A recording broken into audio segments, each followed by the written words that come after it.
flag. That's a flag. Awesome drive, man. Awesome drive. It's nice to close out a race like that. That was awesome.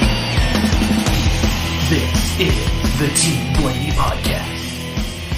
Welcome, everyone, to 2023 season episode 32 of the Team Blaney Podcast. My name is Adam Rogers, and alongside me is co-host Steve Mez. As always, this podcast is brought to you by fans for fans. Steve and I have been following the drivers of the Blaney racing family for 2 decades, and Team Blaney itself launched on social media in 2014.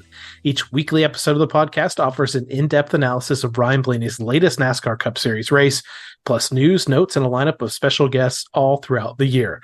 This week, we break down the number 12 team's run in the playoff opener, the Cookout Southern 500 at Darlington Raceway.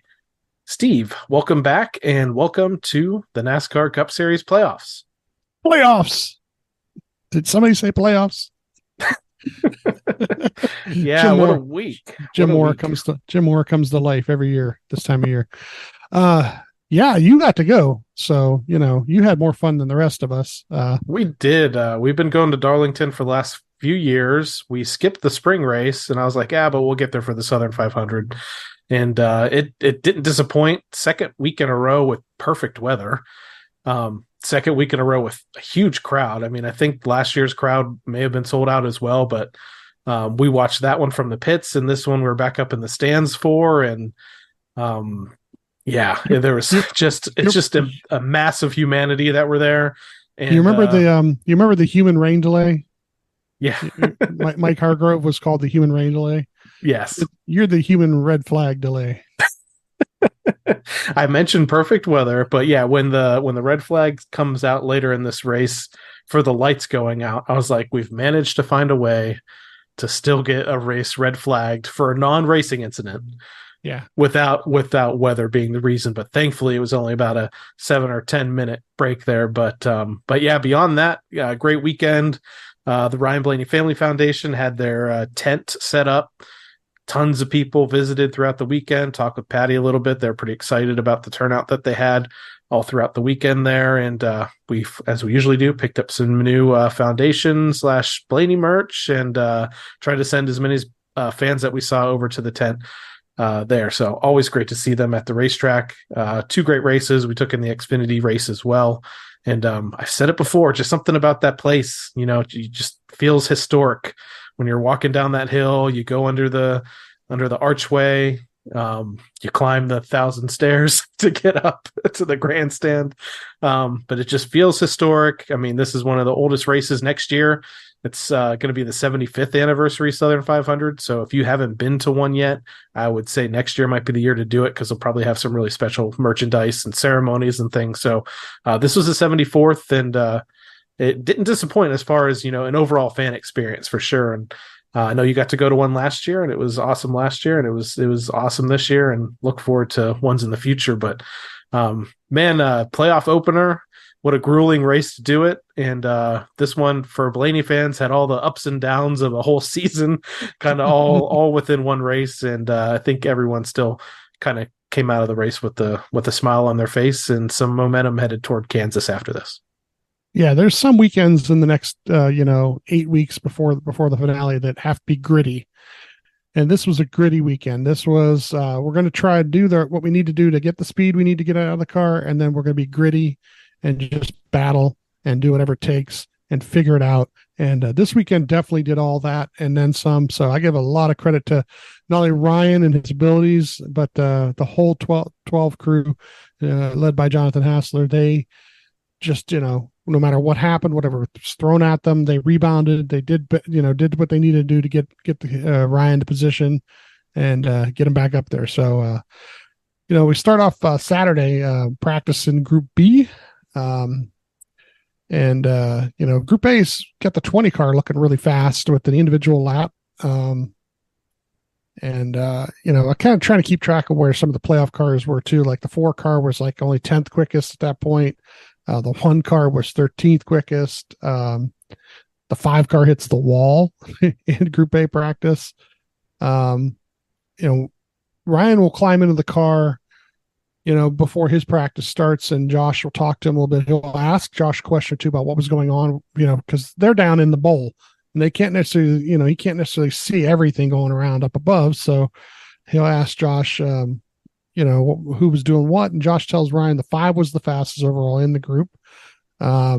He's describing how he ran, said that he hit the wall 3 to 4 times and just kept going. So, as we see during the race too, this is the 5's MO. He's going to get up there as close to it as you can. If he taps it doesn't bother him one bit. Doesn't seem to scrub speed because of the way he taps it. So with this new car, they had the 5. I saw replays of this from the race, but the 5 and the 45, they had 45. cameras on their spoilers, and they had a microphone there too. And both of them in their post-race interviews had mentioned that they actually found, and this feels very video game like to me, because this even happens on iRacing to an extent too, even on a simulation, to where at some dirt tracks you can, if you hit the wall a little bit, you can actually pick up some speed.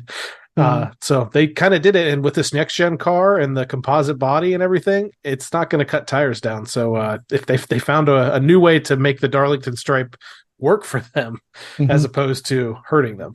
Well, I found interesting about what was said by Tyler Reddick was that he could hear, because of the way the thing was set up and the microphone or whatever set up in there, could hear the back end of the car hitting louder than he normally would.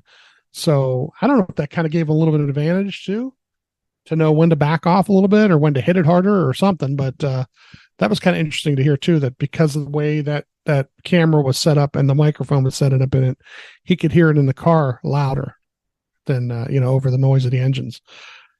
We get to Group B, and Jonathan wants to run it all the way out, and then do a hot pit road entry.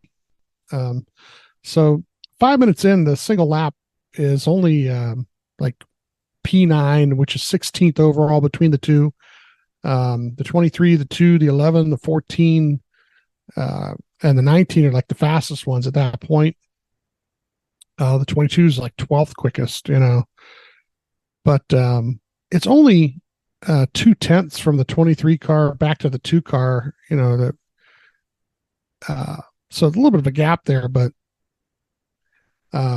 Josh says 7 laps in is within 1/10 of the best cars. So they're running really steady laps here. Jonathan tells them to keep up with the brakes. 15 laps in, there's 17 minutes left. So with 10 minutes to go, Josh tells him that the only car better is the 8, and he's only like 1/10 better. So 20 laps in, he got the wall a bit in 3 and 4. I guess it's a popular thing to do. The 8 car slapped the wall pretty good. John says once we finish, about 30 of them, he can bring it in anytime he wants. Just make sure they do the hot pit road entry. 33 laps in, he pits, brings it in. Third best lap average, third best 15 lap average. I'm sorry. Second best 25 lap average. And I think it was number 1 in the 30 lap average, but not everybody ran, 30 laps. I think the 2 car was pretty good across the board as well. So yes, it just seemed like as an organization that even the Harrison Burton, I think, has running pretty good lap times too. So organization wise, it was promising. Yeah, when it was the third best in the 15 lap average, it was the 2, the 5, the 12. Then it was just the 5 and the 12. After that, Group A, the top 5 in qualifying were the 20, the 6, the 4, the 10, the 34. And in Group B, Ryan went out 10th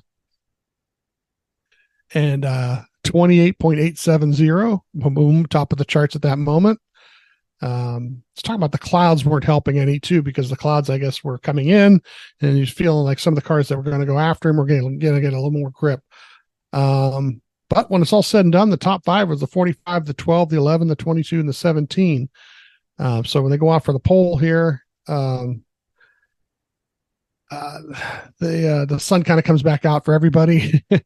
The 20 gets the pole, and Ryan gets to 4th. Ryan gets on there, says good job to everybody. And, P4 for Sunday is pretty good. Especially go ahead. This was really good to see. I've been down for several weeks on them up until last week about what they've been showing up with in qualifying, because I felt like that's been part of the reason why they haven't been getting too many stage points, because they've been starting deeper in the field and having to work their way up toward the top 10. But the last 2 weeks here, they've advanced to the final round of qualifying, and even here, better results, starting fourth in one of the biggest races of the year. So between seeing all the speed the Penske cars had in practice and the speed he had in qualifying, things were setting up to be really good for the weekend. Yeah, this helps with pit stall selection, definitely, being the fourth one to pick one. Really, really interesting pit stall selection here, because it's pit stall 37 open in front of them, but actually technically it's where the NBC pit box was. And then behind him was the 3 car.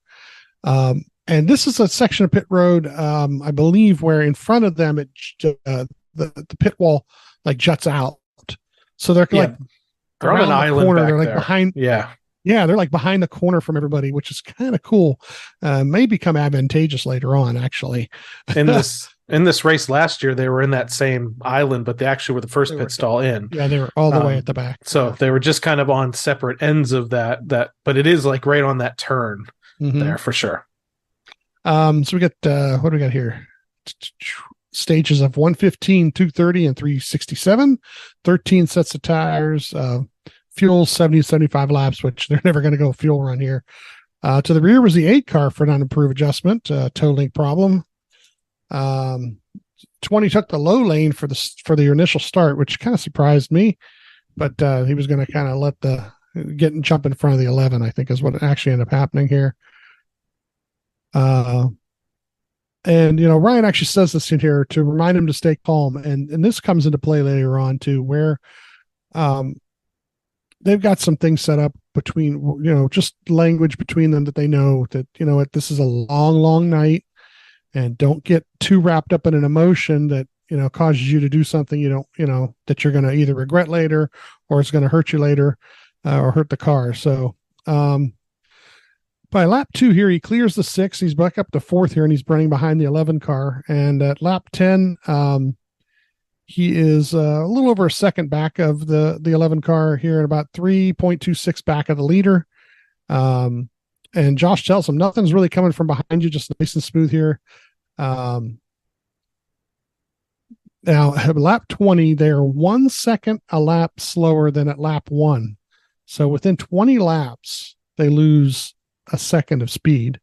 That shows you what tire wear is like there. Lap 27, Ryan starts to report in what type of changes he may need. He's talking about being a number 2 loose. So at lap 31, they do go ahead and pit here, green flag pitting. I've got it at like 11.50 here. The 6 gets in front of Ryan on this pit stop. So I don't know what exactly happened with the 6 there, but somehow he was able to get a little bit of position on Ryan. So lap 36, though, when they're done cycling through here, he's up to P4 again. The 45 now leads, and he's about 4.79 back of the lead. So that's pretty good. They only lose like about a second on all the pit stop cycling, because usually you do separate a little bit between guys under a green flag cycle. He's only by 4/10 back of 3rd place, the 6 car. By lap 40, he's behind the 20. At lap 41, at lap 40, the 20 is behind Ryan. I'm sorry, I got that wrong. Behind Ryan. At lap 41, the 20 does pass Ryan, so he's in the 5th. And they're all running into lap traffic at this point. At lap 45, the 20 passes the 6. So here's one of those cars that was dialed in a little better than everybody else. So we knew the 20 was pretty fast. He lost some position on the pit cycle, but now he's coming back up. At lap 50, Ryan's just trying not to blow up his stuff here. Josh tells him we are going a bit longer this run on tires. So they know they're going to pit one more time before the stage end, but they're going to go longer than that 30 laps. At lap 59, who's he talking about here? He says, tell him to keep blocking. He's going to get wrecked. Go tell TJ that. So he's having some issues with the 6 car at this point. Yeah, I could see that. There was like I mentioned to you before we started recording that I felt like Ryan was definitely a little bit more aggressive in this race, and he did have some run-ins with some different cars throughout the 500 miles. Mm-hmm. Lap 61 here. Jonathan says they're about 10 or 15 more before pitting. At lap 63, he does pass the 6, gets to 4th here. And the 4 car follows Ryan. So there's a couple guys. The 6 car was actually literally kind of holding guys up. But Ryan says everything's kind of burned off now.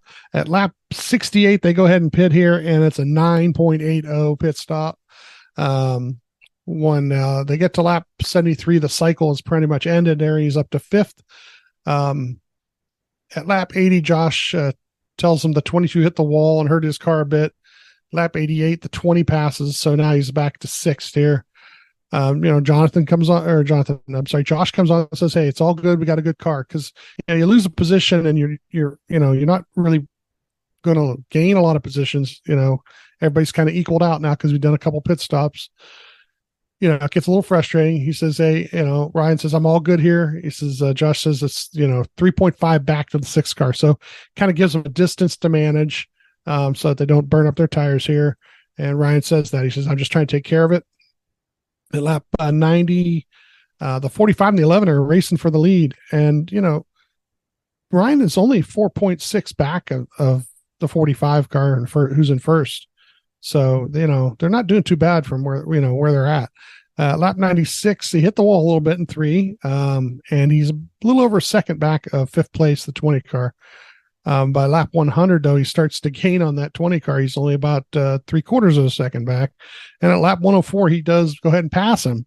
So up to 5th now. At lap 110, Josh tells him 5 to go here. Just keep it clean. The 20 hits off the wall in 2. But they get to the end of the stage here. The 11 wins the stage, and Ryan starts off the first stage of the playoffs with P5. Yeah, I said it last week. Really, really important for them to focus on getting stage points again throughout the playoffs, especially what they entered +1 point above the cut line. Mm-hmm. And that's what they've been missing for the last several weeks. They just haven't been getting stage points. They've been getting pretty decent finishes, but that's not going to help you advance, to the next round being right at the cut line. When we'll get to it at the end of the race when you go over the points, the playoff points, but this is 6 points here. Later on, the next stage will be more. Take those points, total them up, and look at where he was to start the round and where he is now. Those points are huge, not just the finish. Ryan's right. Says nice work here with the track. It's the track's getting a little freer. And they got. Did I skip a page here? Thought maybe I skipped a page here. Okay. So, Jonathan's talking about tightening him up a bit. Josh describes, what the scratches look like on the side of the car. So he just kind of knows he didn't really hit the wall that hard. They're in P5. They're out P5. It's a 9.8 second stop here. We get to a choose cone here where the 11 takes the top, and Ryan actually takes the top 2 for the 3rd row. Jonathan tells them they matched everybody in the green flag stop. Both ends. So, they're running within the same lap times almost as everybody else at this point. Josh tells them, race your own race. Everyone's running too hard and getting into trouble doing it, So they restart lap 123 here, sorts out the 5th here. We got the 11 and the 5, 45, 4, and then the 12. Lap 130, the 24 passes. He's down to 6th. Ryan says this thing is ridiculous. Josh says, 10-4, you have 230 laps to get back by him, So, what he was saying by ridiculous is he meant the 24 car. He says the 24 car was able to just drive it in there and hammer it out of the turns with so much more grip than he had. And it just, looked ridiculous to him. Lap 140 here, Josh tells him the 17 who's behind him is just matching everything pretty much, and he's kind of driving away from him. We get the lap 150, and we're going to go ahead and pit here. It's another 9.8 second stop. There was an issue here where we couldn't hear Jonathan count him down to the box. Now, here's one of those situations where I'm watching the in-car camera on one of my TVs. I've got Josh's audio. And usually when Jonathan comes on the audio on the app, there's two channels. Jonathan will talk to Ryan on a channel, and he'll talk specifically just to Josh and have Josh relay the message. Now, usually Jonathan does that when Ryan's on track. He doesn't really talk to Ryan while Ryan's on the track. He lets Josh do it. When they come to pit road, though, he gets on the channel and usually counts them down to the box. Once they're on pit lane, that's where Josh gives up Ryan, and Jonathan's supposed to take over. Well, something happened with their communications there. And the in-car camera was really kind of funky because Ryan comes more or less down the right-hand side of pit lane and then makes a huge quick left to his box. And I think part of it's because he didn't have any communication from Jonathan counting him down. And he saw it and he was like, oh, wait a minute, there's where I go. And he hit the box pretty good. Obviously, because they still did a 9.8 stop here. Lap 154 here. They're back on the track, and the 45 comes off pit road, and what they're told to do is blend off of 2. I don't know what the heck he was doing, and he does things like this through the night that just he ends up all the way against the wall at the end of turn 2. And when you're coming off pit road, you're not at full speed. And once again, this is that same situation where I hear Josh first before the video. Josh is a little bit of an accelerated go low. And I look up and I realize the 45 is literally parked out in that lane, and Ryan has to swerve to the left to get around him. And everybody was like, WTF on the radios, he almost wrecked him, basically. The 20 was staying out for a while, running long. Ryan was 6th. He's almost 2 seconds faster than the 20. So he was starting to catch him even. Lap 161, he passes the 20 up to 5th here. The 11 is leading at this point, and he's getting pressure from the 45. At lap 165, the 45 does pass him. He's going to next to 6th. And Ryan asks, who's spotting for the 45? Because he wants to know about that previous incident, once he realized who it was. Lap 167, Ryan says he's a little loose here. He says burning the rear end off of it. And lap 170, the lap times are almost the same as the leaders, though. At lap 175, once again, this other channel communication, Josh and Jonathan are talking about pitting and 10 more. Ryan does give communication. He's too free. And at lap 178, we get a caution for the lights on the inside of turn 3. Ryan makes a statement. He says, "Yeah, they waived that caution because they just shut him off." It's a conspiracy theory there. That NASCAR wanted a caution. Maybe it just yeah. Well, I was just saying. Someone in the I was like, oh, one of the campers just tripped over the cord. Yeah, that's all it was. during this red flag caution, the 45 spotter comes down to Josh and explains that he got tight coming off pit road. Josh kind of like, yeah, okay, of course you did. You came off pit road and went all the way across the track. That's why you're tight. I saw a transcript thing where it said, now Brian may or may not have said, well, I'm sorry that he got tight. Like probably in kind of a sarcastic way. Yeah. So, but the banter for red flags, I mean, sometimes there's serious or going over strategy and other things, but yeah, it is a good time to catch up on things that have happened early on. But there was I appreciated what NASCAR did here. Is like they threw the caution, they let the pit cycle happen, and then threw the red flag, right? So there weren't really any way people could take advantage of things that were happening here. Yeah.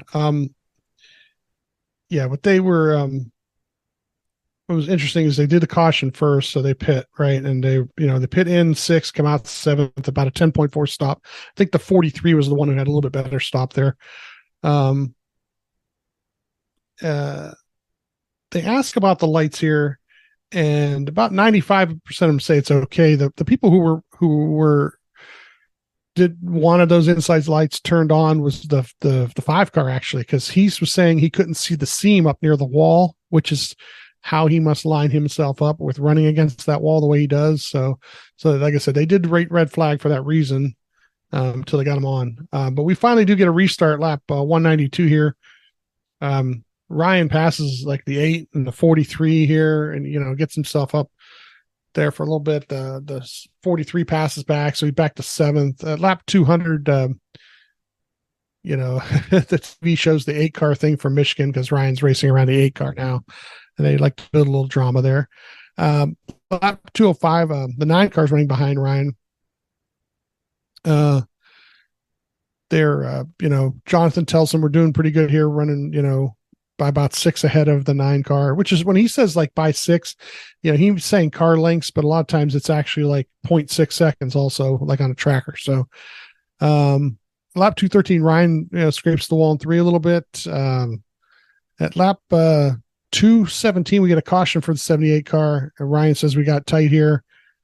And this is where they come down pit road, and I believe not everybody pitted. So they kind of make a decision here that some people are going to be out on tires. Some people only ran a couple laps on their tires, but they come in, they go in 7th, they come out 8th. It was about a 10.37 second stop here. The leaders, the 11, he takes the top. Ryan is P8, taking the bottom. Restart lap 221, sorts out to 7th. At lap 224, we get a caution for the 2 and the 54 incident. And he says he's plying tight. Now we're staying out. And the back end of the field behind him is going to pit. And this is like, one of those things about points now. We're getting close to the end of a stage, and we want to try to see if we can pick up some more points. The 11 chooses the top. Ryan is in 7th at the bottom. The restart lap 229 here. The 11 ends up winning the stage, and Ryan ends up 7th, which ends up being 4 more points. So now we've added 10 points to our total before you even get to the end of the race. Johnson says we're think we're going to have to pit here. We've got 5 or 6 laps on the tires. And they're, of course, pitting, taking 4 tires here. The tops, here's where the thing splits a little bit. So the top 6 stay out.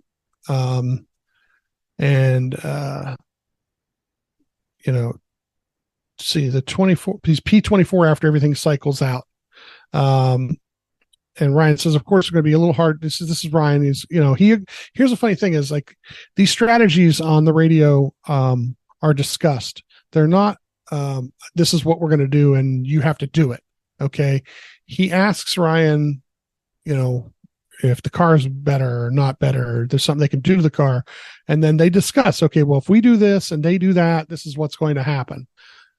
They were probably hoping that there wouldn't be as much of a buffer between them, that more people would have chosen, the same thing that they did, but it just didn't work that way. Here it's, Ryan does say it's kind of hard, going to be hard to gain some of these spots back, but this strategy kind of comes back to them later on in the stage. So, Josh tells them to stay locked in, one guy at a time. They restart lap 237 here. And he's up to 22nd, and at lap 241 he's up to 20th. Ryan does say we're way tight back here. At lap 250 we're gonna, he says we're gonna get lapped this run. And Jonathan, says something to Josh, and Josh basically says we know it's going to be hard here, and Ryan just says yup. So once again, this is one of those things, just lock back into what we're doing. 254, we pass the 54, gets to 19th. 255, the 9 car kind of comes up and passes here. We're in 20th. Ryan says the rear is going here a little bit. At lap 269, we're pitting. This pit stop ends up being a little bit longer, almost like a 13-second stop here. There was an issue with the wheel. And it kind of took I don't know if it's the right front wheel, but it just took a little bit longer on the stop. And what was really interesting is during this pit cycle, the 11 car thought he had a loose wheel, and he had to come in and pit again, and pretty much flipped Gave his the race day. away. Yeah, flipped his day totally upside down. When we're through the cycle here, Ryan is up to 22nd, and the 45 is leading. At lap 285, Ryan is just talking about where he's at in position to the leaders and trying to run. They're running like the same lap time, so it's hard to really gain on anybody if everybody's like within a tenth or two of each other. And this happens a lot during these types of races where 4 or 5 pit cycles in, everybody's dialed their car the same direction. Usually, they've all complained about the same thing. And unless somebody really, really, really, really hit on something, they're all going to be within a tenth, 2 tenths. And then this is that whole thing where it's hard to pass unless you're just that much better than somebody else. So by lap 310, they're doing some more green flag pitting here. And then at lap 311, we get this caution for the 51. The 45 was in front of him. And the 4 car hit pit road, or was about to hit pit road. And for some reason, I think the 45 was going to make a left all of a sudden. There's some great audio out there of the 51 car, which is Ryan Newman, saying something to the extent of the 45 car's driver's arm may not have been long enough to reach out the window and signal. Maybe that's why he had to spin out behind him. Try not to hit him. It's really hurts the 4 car. Yeah, because the 4 car, and it hurts his day to some extent. He's catching the 45 big time before this, and then went to undercut, went to go pit early. He's already on pit road. Well, 45 has his. He's already on the apron coming to pit road. The red light comes up now. I guess they're saying if he continues and just goes down pit road, he's allowed to do that. Yeah. But they actually come in and do the stop. And that's where the issue ends up being the penalty. Yeah, a lot of people didn't understand that. Rodney Childers came out and he answered several fans' questions on this and said, at the time, we did not know if we beat the light or not. We were trying to win the race, so we pitted, because if we pit and it turns out we made the light, it could be the race-winning move. But if we don't pit and it turns out we beat the light, it was for nothing. So we just lost a bunch of track position. So I think they saw it as they were going to lose track position no matter what. They still had some time left. But it was that was unfortunate timing, because I thought actually, this bonehead move by the 45 team was going to win them the race because of kind of putting the 4 car at the back of the field. So on the plus side, this is a long race. I know we were a little worried early on, or Blaney fans were a little worried early on about being kind of mired back in traffic here. But kind of like Atlanta earlier in the year, and maybe a couple other times this year, we actually catch a break. Yes. With this caution. It comes at the right time, and just kind of flipped the field a little bit, caught some guys a lap down, they end up taking a wave around, but caught them a lap down. So Ryan ends up to 14th now, and there's only 17 cars that technically on the lead lap before they do the wave rounds. They come out 15th here, but then there's a penalty on the 4 car here also. So Ryan is in 14 for the choose cone. The 5 has taken the lead at this point, and this is pretty much all she wrote for the front end of the field here. They restart 316 here, and he's. I think this is he's behind the 10 and the 7, and he goes, he passes 7, gets to 15th here, and then we get a caution for the 48, the 99, then the 22. Josh says, go low, and he gets low and goes below those guys who are just whatever happened there. Really ruined the 20. This was still close, man. Yeah, it ruins the 21's day more than anything else. The other 2 guys, I could care less that they want to wreck each other, but when you get to be the third man in and you had nothing to do with it, that's the worst feeling in the world. Like I said, those 2 guys may have been battling for 5 laps beforehand. We don't know. TV just shows you what happened as the result. But when the 21 car gets caught in it, he's running a pretty decent race. He's a lead lap guy. He's doing pretty well. That was a sad thing. So at lap 318, we're up to 13th here. We're pitting, and we end up with like a 10.3 second stop here. And we get Ryan taking the top here. The 5 car takes the top also. We restart lap 327 here. By lap 329, he went from 15th to 12th. And by passing below everybody, this was a great pass for the in-car camera because you just see him dart left, go below, 3 wide, bottom of 3, the famous Josh Williams bottom of 3. Josh actually got pretty excited on the radio by the pass himself. And, when you hear him out of character on the radio, it's kind of cool too because, he was kind of a cheerleader for a second, and that's usually not his MO, but it was a good move when he does that. Lap 330 is up to 11th here, and we get a caution for the 11, the 38, the 34, the 20 involved. Jonathan tells them we're going to do a number 2 most likely. Once again, Ryan says copy that, so Ryan agrees with the move. The 5 leads, the Ryan stays out. He's up to 9th here. And 6 cars behind Ryan stay out. So it's good to have that little bit of buffer between guys who are going to have newer tires. On the choose cone, the 5 takes the top, Ryan takes the bottom here. Restart in lap 336. At lap 337, he passed the 14, got to 8th here. And Jonathan tells him the 9, the 9 is the only one. 9 is the only one with him on the same tires that he's running near. At lap 354, the 6 car does pass Ryan. Ryan gets to 9th here. So that goes that way. Pretty much at the end of the race, he manages the gap. Whoever's behind him the rest of the race here.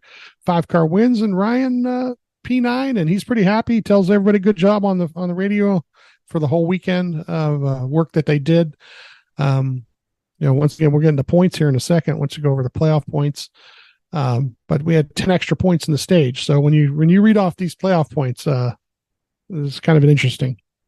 Yeah, and I mentioned it, just seconds ago, but sometimes it's really easy to question calls, question strategies. You had some folks questioning, staying out, getting those four points, stage points early on in that race and sacrificing maybe getting fresh tires that could set up better track position during the middle of this race. But this is one of the longest races of the year by time. It's like, this one went over 4 hours long. It's a grueling 500-mile race. Tons of pit stops happen during this race. Sometimes you really just have to let a 500-mile race like this play out before you, go over the edge, but too early. And we saw this here. Yeah, they got behind. They get stage points in the first 2 stages. They get behind in track position because of the strategy they chose to go with, through the beginning of the 3rd stage there, basically. But it's a very long race, a very long final stage. The strategies come around. They did catch a break with that caution. All I have to say is I can understand, folks getting upset on a call that was the last final call of a race that maybe you end up losing track position or something like that. But just kind of cool down, let the race play out, and we end up top 10. The 12 car ends up top 10 in first stage, second stage in the race.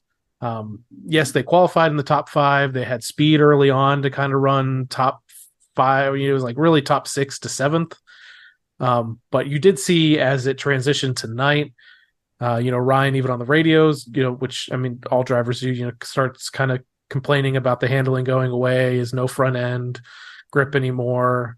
Everybody's probably saying that all night long, but there's other cars that came up through here. The 5 car started deep, halfway 18th, 17th or 18th on the field and drove all the way to the front. So there are other cars that had speed that found their way past the 12 car. If you take a look, if you follow Auto Racing Analytics, he puts up like this chart every week. That's just kind of an informational thing. It's not based on reality as to what finishes were, but it kind of shows like based on median lap speed over the final stage. This is where, if it was only based on speed, where everybody would finish. And the 12 and the 22 were at the bottom of this chart. Yeah. So it showed you that by the end of the race, they didn't have top 5 speed. So to come out of here with a 9th place finish in this opening round of the playoffs, I think it's really good. Former crew chief Todd Gordon on his on the MRN broadcast at the beginning of the race basically said, if he's crew chiefing a car in this round of the playoffs, he's just looking for base hits to at least advance. Obviously, a win would be great, but if you can get a base hit, in, all three races here, you have a good shot at advancing to the next round and then maybe reassess your strategy. And I would say, this race, the Southern 500 for the 12 team, was a pretty solid base hit, and they gained stage points. And we can look at the points here and see that, they gained a lot over entering this round, just 1 point above the cut line. So I can go through that now. I'll tell you the 4 drivers that are on the outside looking in right now, and that includes Bubba Wallace, who is -1 point. Kevin Harvick is -2. Ricky Stenhouse is -4. And Michael McDowell, man, ended up having a disastrous race here, getting caught up in a crash early on. And he is 19 points below the cut line at this point. Christopher Bell, who sat on the pole, had a ton of speed, but kind of free falled at one point and got caught up in some other incidents, is now just 1 point above the cut line. In 12th, Logano's 11th at +3. Chastain is 10th, +13. And here we are, Ryan Blaney, who came into this round in the 12th position, just 1 point above the cut line, is now moved up to the 9th position, 16 points above the cut line. So they gained 15 points over the cut line in this first race, which adds a pretty decent cushion. It's not enough to just guarantee that they'll move on to the next round, but I think that's pretty successful. And then above him, Keselowski's +18, Kyle Busch is +20, Truex +25. Denny Hamlin with his incidents here, so he was very successful early on in this race with the stage wins, leading tons of laps. If he would have went on to win the race, he'd be sitting obviously very good for just automatically advancing. But now he's 5th in points, 5th in the playoff points there, 27 to the good, tied with Buescher. Tell you what, we didn't really talk about him much in this recap because he's not Ryan Blaney, but that RFK team between Keselowski and Buescher, this is not a fluke. They are fast at every single type of track. And Chris Buescher, it wasn't really even through strategy or anything, raced his way into the top 5 and stayed there for a majority of this race.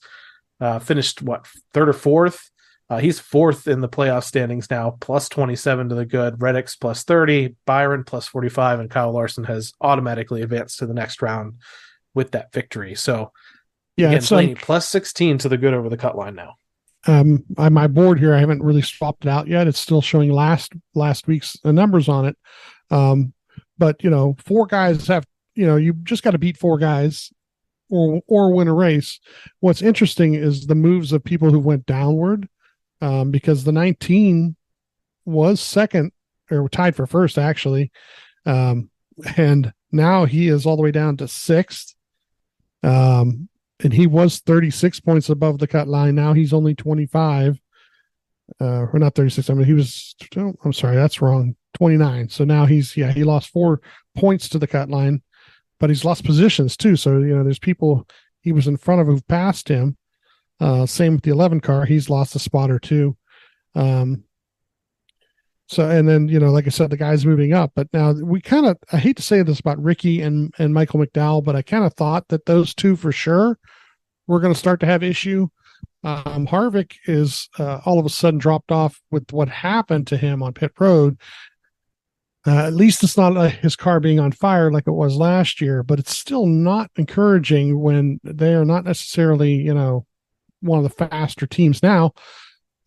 If we look ahead already or start to look ahead, Kansas is going to be a whole different ball game for guys who are near the cut line, because Bubba Wallace won Kansas, and Harvick is going to be really good there. So this next week should be great, and some changes for the cut line, and I expect the 12th team to be a top 5 team again. Yeah, and even looking even further ahead to Bristol, that's actually where maybe things can come back into Stenhouse and McDowell's favor a little bit. Both of them run really strong there. They would probably have to win at Bristol to advance. Bubba Wallace, the Southern 500 race, they had a ton of speed, made a couple mistakes. Well, there's the mistake on track at the end of the one stage where he spins. I think he collects the 22 in that spin. But his pit crew also had a huge meltdown that they've had several times this year too. So between a driving mistake, a pit crew mistake, they didn't get any stage points, or they probably would be sitting a lot better in this race, because that was a very fast car. and he did lose a couple positions coming to the checkered flag there, but they did have like a top 5 to top 7 car as far as speed goes, and it was honestly, it's been good. I mean, for me, I mean, I'm not like a huge fan or anything, but it's been good to see Bubba and this team actually running well. But much like this 12 team too, you just have to be mistake free, and that's not always possible. But man, he's only 1 point below the cut line right now, and has an opportunity next week, a big opportunity to make some movement there. Can we talk about pit road mistakes here a little bit? Because I know that the fan base is pretty critical of everything that happens. But let's take a look at the 20 team. Okay. So Joe Gibbs Racing, in their infinite wisdom, and it's rightfully so, the 54 car does not make the playoffs. So what do? We take the 54's pit crew and we give them to somebody else within the program. They swap them out for the 20. The 54 pit crew is the fastest pit crew on pit lane week in, week out, all season long. Early in the race, remember I said that the 20 ended up behind Ryan and passing him. His car was really fast. Well, the reason he ended up behind him is the first pit stop of the night. What happened with that pit crew? Jack dropped. Mm-hmm. And this stuff happens. I don't care if you are the fastest pit crew on pit road. These things will happen. Do you minimize the mistakes? Do you recover from them? Do you try to keep, and like I said, the 12 crew had a tire issue at one point during a pit stop, and it probably cost them 2 seconds, 3 seconds, but that's it. They didn't make it any worse. They didn't blow it up, and they continued racing. So you guys, you just get, like I said, the longer the race, the more of these pit stops, the more critical they are, especially when they're all 4 tire stops like this one was, 9, 10 pit stops in a night. Everybody did an excellent job just to keep everything going and keep it moving forward. But like I said, any pit crew can have anything happen. Like you said, the 23 pit crew had an issue. They rebounded from it. 11 car tire loose. They didn't rebound. They didn't rebound. So was the tire loose? That's another thing. The TV coverage of it was really weird. That he thought there was something wrong. He come and brought it right back. And then they said they couldn't find a puncture or anything. So then he said, well, it must have been loose. So, he doubled down on his podcast saying that he was very confident that it was loose, even though they didn't necessarily see any. I think he said they reviewed the video and he was explaining how when they go to tighten the lug, if by the time, the gun comes back off the lug, if you can see it still move a little bit, there was still more to tighten there, and I think that's maybe what happened. But I think you're right. I mean, it can happen with any of these pit crews, but it's all about how you rebound. And in these early stages of the playoffs, at least the first couple rounds, you have a little bit of leeway here to rebound. It's later on, once you get into the round of 8, that's when perfection really becomes important. RFK Racing has a TikTok. And when you and I get done with this, I don't know if you've seen it yet, but if you haven't, go to it. And anybody who's listening who doesn't have TikTok, find somebody who can pull it up for you. RFK Racing's TikTok literally was about the pit stop where the car was on fire. And they talked to the rear tire changer. His name is escaping me right now, but I did just see this like an hour ago. And they actually had the helmet camera on top of his helmet that they use for videotaping purposes, show you what happened, where the fuel was on the ground, where the gun hit the lug the way it did and sparked the ground, and then how he continued to stop and finished it and got the car out of there. Just crazy to watch and look at. But so TikTok, RFK Racing, please check it out if you get a chance to. An amazing video, an amazing little interview with the guy who did it. Because he said, you got to finish the stop. You got to finish the stop. It's only be 2 or 3 seconds. Then I can jump out of there. And they did. And like you said, that car finished third on the night. So, yeah, the grit that some of those pit crew guys have is pretty amazing. And I posted I think it wasn't as good as the TikTok, but just the overhead cam view of that pit stop into our Discord chat, and I basically said, I'm like, this is one of the reasons why I don't give pit crew members too much grief, because they was full on dedicated. I mean, it would have been really easy just to back off and have somebody come and bring an extinguisher, put the fire out. Didn't miss a beat. the carrier gets or I think it might have been the jackman gets the tire on the hub. Tire changer finishes the stop, and then they people yank them away from the fire, and then they take care of business. But wow, that was impressive. So already plenty of drama, plenty of highs and lows. The 5 cars on to the next round and head to Kansas next week in the NASCAR Cup Series playoffs. But before we do that, we need to go ahead and recap the first week of the playoffs in the Team Blaney NASCAR Fantasy Live League. We'll go through our lineups that we set. Again, remember that picks reset for the playoffs. So we got all of our picks back. All the drivers are available, but you only get 5 uses for them throughout the rest of the races here. So we had 10 races. Now there's 9 to go after this. I made the joke that I heat up in the playoffs just as hot as Tony Stewart gets in the summer. That's it. Playoff Adam. Out of the gate, playoff Adam finishes in the top 10 in points earned. And how did I do that? Here is my lineup. And I did make a change during the race. Started Denny Hamlin, got me 32 points. Started Tyler Reddick, he got me 51. Busher got me 36. The winner, Kyle Larson, got me 57. Ryan Blaney got me 38. And initially I had Ryan in the garage, and I had Eric Jones in my starting lineup. He ended up with 35. So I did make that swap before the end of stage 2. I made the swap because Ryan actually gotten past there's a point when the 43 was running ahead of Ryan, but this is a point where Ryan actually got back past the 43, and then they ended up battling each other for much of the second half of the final stage there.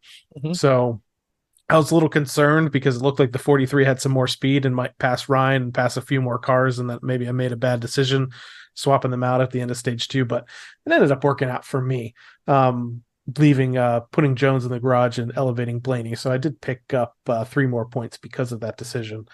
I picked in the featured matchups. I picked Hamlin over Harvick. That was wrong. I picked Christopher Bell over Reddick. That was wrong. I picked Truex over Byron. That was wrong. And I picked Blaney over Keselowski, and that was wrong. Can you imagine if I even got a couple of these matchups right? I probably would have won the dang week, but I have to say, I think this is the first time I've been wrong on every single one of those picks, and it comes in a week when I finish in the top 10. Goodness gracious. Yeah, I had Hamlin, Reddick, Ryan, and then Larson. So I had 1, 2, and 4, in the points gained during the night. Logano I had in the garage, and I didn't swap him out because at the time he wasn't looking so good at the end of stage 2. So I had Christopher Bell out there, and I wish I would have swapped that out. And that'd have been about 8 more points. And I only had one of the matchups correct. I had Tyler Reddick over Bell. That's it. Everything else I had wrong. Same as you. I look at this and I realize, 38 points on the night for Ryan was the 4th best of the night. So all those stage points and where he finished, he was one of the top 5 guys out there for points gained on the night. Now, points earned in the race at Darlington, you didn't do so bad, even with still only getting one of the featured matchups right. You ended up tied for, I think, a 3-way tie for 12th with 205 points earned. Now let's go through the top 10 here. Moose Hunter 1960 in 10th with 210 points, and 9th is Go Larson with 213. In 7th, there's a tie between Vincent 12 and myself, Team Blaney host Adam with 214 points. And 6th was Factory of Sadness 6 with 215. Man, this is super tight between 5th and 10th. In the 5th position, the Prime Minister 3, 216. And 4th, Cool Guy 2K, 225. And 3rd, Go 12 Go 226. And 2nd, JD Racing 234. And in the 1st position, US Calvin 247. And to me, that tells me they did really well. Between US Calvin and JD Racing there, 1st and 2nd. They did really well in the featured matchups, I think, because I pretty much think between your lineup and my lineup, we had most of the heavy hitters there. So that was points earned top 10 from Darlington Raceway. Again, I ended up 7th. I'm just going to repeat that multiple times because who knows when the next time I'll finish in the top 10 is. And you ended up 12th to open the playoffs. So now here's where we go into reading multiple lists here. So I'm going to go into the overall playoff standings now. So I say this playoff standings is really more for bragging rights. Yeah. Well, you don't have to read. You don't have to read the playoff standings right now because it's the same as the. Oh, that's right. You're right. Next week that'll matter. Next week, so that's matter. exactly the same. And then so the overall standings. So this is going to be everything, the points that were earned all throughout the year, plus the playoffs. So here's when I get brought back to reality, as I am still in the 38th position in the overall standings. So next week is really when I start caring about the playoff standings. So 38th overall with 4,823 points. You're still hovering, and nope, you're just outside the top 15 now. So in the 16th position, Mez 12 with 5,056 points.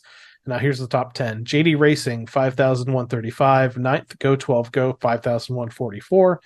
8th, Alyssa C, 5,154. 7th, Blaring Idiots, 5,173.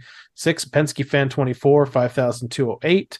5th is Eric D15, 5,217, and 4th is Christian Dana, 5,229, and 3rd is Go Larson, 5,241, and 2nd is Blaney's Daisy, 5,316, and leading still in the overall standings of Team Blaney NASCAR Fantasy Live League is Factory of Sadness 6 with 5,368 points. So again, Factory of Sadness 6 is leaving the overall standings, and US Calvin is now leading in the playoff standings because of this effort they put in this past week at Darlington Raceway.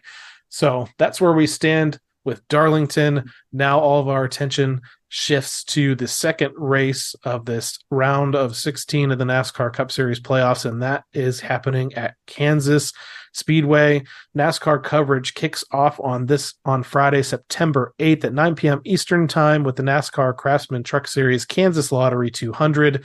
Again, we like to tune into that race and cheer on Zane Smith with spotter Josh Williams up in the spotter stand, who's also Ryan's spotter. We've talked to multiple times here on the show. So they're in the midst of their playoff run there, and Zane really needs to get back on track. I think they've been kind of running okay recently. Hasn't been a dominant truck, so they go now is definitely the time to. And this is one of their better tracks, usually on a mile and a half. They're on the round of 10, and they only cut 2 people after this round.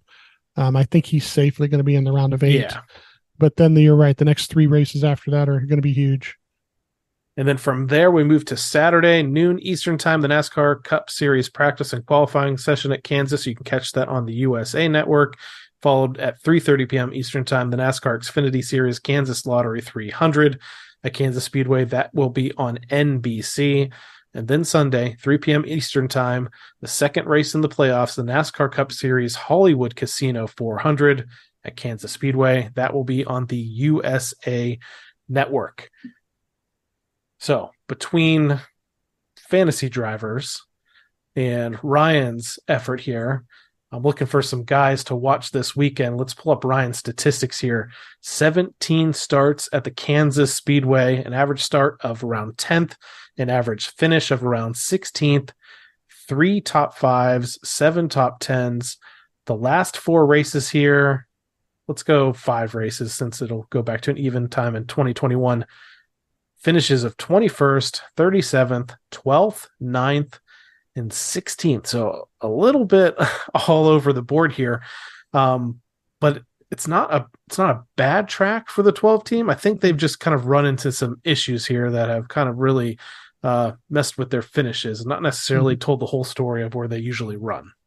Yeah, they were up in the front when Larson hit him here a year or 2 ago. So yeah, there's been people who weren't clear and stuff like that where they thought they were. But I look for this weekend to be pretty interesting. They mile and a half speed has been there, obviously. They won a mile and a half race this year. So let's see how practice qualifying goes. They've been dialed in. It's playoff time, so I'm sure it's going to be a little bit different than what you've seen the last few weeks before the playoffs. And I'm looking at that 45 and 23 program, 23-11. They really seem to set up really well there the last couple of years, especially since the new car. That's the other thing too. You read these statistics off, and it's great that we have some data to go back over. But the difference between the new car and the old car is kind of changed things a little bit. And these last year and a half of the new car kind of changes some of those numbers. And it's interesting to see how everybody progresses too, because where they started at the beginning of 2022 compared to now on that car, so many teams were, closer, and now they've kind of gapped them a little bit, where a couple of those teams never, didn't stay with the advantage that they had, So yeah, this weekend's qualifying should be really interesting. Now, between the two cars here and going back to 2019, Kansas has still really been dominated by the Toyotas, with just two other manufacturers winning a race apiece. So I'll go back to 2019 here with our winners with the fall race. Denny Hamlin, Joey Logano in a Ford. So it's the first time it wasn't a Toyota.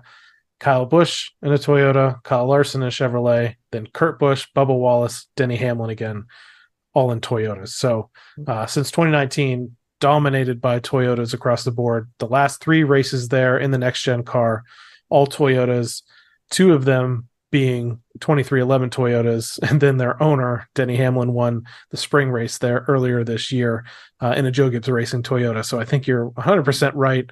I think Bubba Wallace is going to run really well. I think there's a good opportunity for the 45 car for the second year in a row to win this fall race, though, just with a different driver behind the wheel with Tyler Reddick, who had an exceptional run at Darlington, despite, as what you would describe as several bonehead moves, but still have speed. And Kansas is also one of those tracks where there's parts of this race where some guys do end up running up against the wall, and between Reddick and Larson and some of those other guys, that's it's kind of their forte. So Blaney, I'm looking it really practice and qualifying is probably going to tell us a lot about where their overall speed is. Obviously a win would be amazing. I'm going to go back with that Todd Gordon baseball analogy and say I'm going to be happy if this 12 team comes out of here with another solid base hit, top 10 finish, stage points, and a little bit more of a cushion on the cut line as they head to Bristol Motor Speedway after this.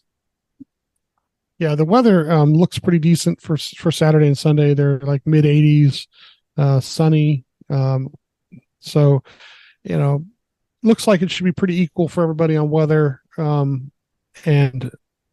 like I said, I think the 12 team has what it takes to be in the top 5 to start the race. And, I see it being a lot of green flag runs, to tell you the truth, barring any kind of goofiness. I think we could see, the only cautions being the stage breaks.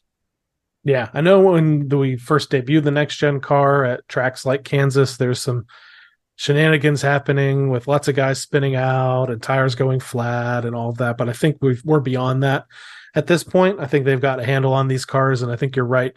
I mean, heck, we ran the whole first stage of the Southern 500 under green flag conditions, which, this past week at Darlington, at one of the most difficult tracks to drive at, super gritty, super intense. So they can do a full green flag run at Darlington. I think they can do a full green flag run at Kansas as well. So again, if you want to tune into this race weekend, Sunday, 3 p.m. Eastern time, September 10th, the NASCAR Cup Series Hollywood Casino 400, as they head into the second race of the 2023 playoffs. So, Steve, I think that pretty much wraps up most of our episode on the Team Blaney podcast as it goes for Ryan specifically. Okay. Sorry. Our NASCAR coverage. But we did have something that happened much earlier in the week this past weekend where our man, Big Dave Blaney, once again goes to victory lane at Sharon Speedway. This time in one of their they're calling Wednesday Night Thunder races that they've held several of these throughout the year. This was a 410 sprint car race with a $4,000 check going to the winner.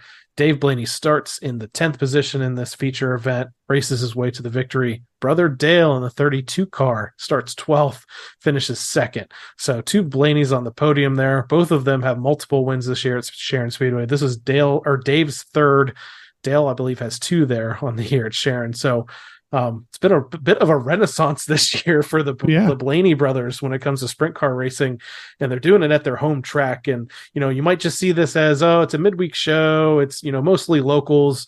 If you go through the list here, it is a lot of locals, but it's a lot of the top local 410 sprint car drivers that were out there at Sharon Speedway. And, between Dave winning a World of Outlaws race, Lou Blaney Memorial races. I mean, he's been having a great couple of years in that number 10 sprint car. And it's been really cool to see, and really cool to have these Victory Lane photos shared where he's wearing his Ryan Blaney Family Foundation fire suit prominently now. So, yeah, they I retweeted, and oh man, I wish I could go look that up too. Where there was some great video from the night. Somebody had the last 3 or 4 laps. They were standing in the middle of the track and kept going around and around with the cars. And the first battle for the lead between the top 3 guys was back and forth, and whoever ran third, Brandon Spithaler, I think, dominated much of the race. Oh man, he tapped the wall like 3 different times, where he was gaining on them and then just went a little too hard for it. But so the racing action has been really, really good there. And you're right, this has been a great year for the older guys. Still out there, still doing it. So I want to thank everyone once again for tuning in to this episode of the Team Blaney podcast. If you'd like to learn more about myself or co-host Steve, just listen to our very first episode that explores our Blaney racing fandom. You can interact with us on Facebook and Twitter at Team Blaney, and on Instagram and TikTok at Team.Blaney. And finally, we'd like to encourage you to support the Ryan Blaney Family Foundation, established in 2018. This organization supports causes like the Alzheimer's Association and UPMC Sports Medicine through fundraisers, events, and membership in the Blaney Bunch Fan Club. To learn more, visit the all-new Ryan Blaney Family Foundation.org or follow them on Facebook, X, Instagram, and all of their active social media channels. So for my co-host Steve Mez, I'm Adam Rogers. We'll catch you next time right here on the Team Blaney podcast. Good night, Brussels. Check out the TikTok. Well, thanks everybody for coming. I hope you enjoyed it.